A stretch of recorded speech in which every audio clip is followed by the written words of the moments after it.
Joining us tonight, author and historian Doug Wead, former special assistant to President George H.W. Bush. Doug, great to have you with us. The president deciding to let these 54, these documents have been sealed for 54 years, release them to the public. A great decision? A great decision.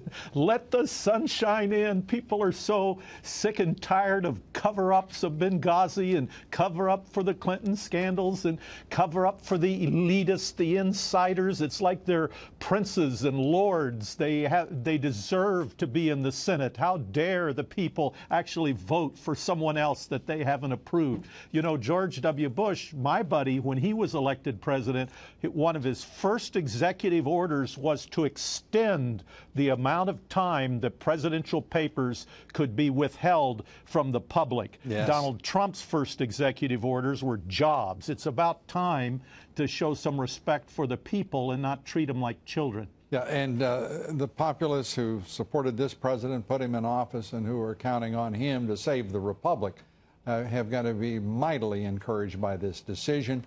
The question now becomes, for all the conspiracy theorists out there, what will the CIA do? What will the FBI do? What will the deep state do with this information? And the first question is, was there one assassin or more, Doug?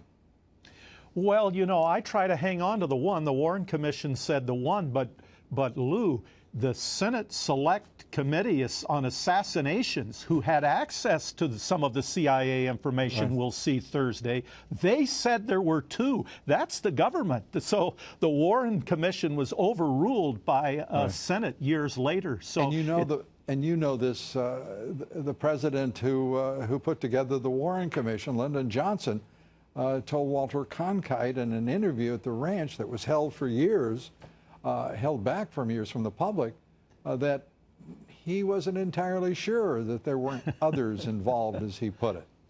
And Gerald Ford, who served on that commission, I entertained him in my home on a couple of different occasions over the years. He had a similar feeling and admitted to me that much of pulling their punches on the Warren Commission had to do with treating the Kennedy family with deference. There was great concern that all of these secrets would come spilling out. 54 years of deference is a lot of deference. And even populists get a little impatient after maybe a quarter century. Yes, let the sunshine in. Absolutely.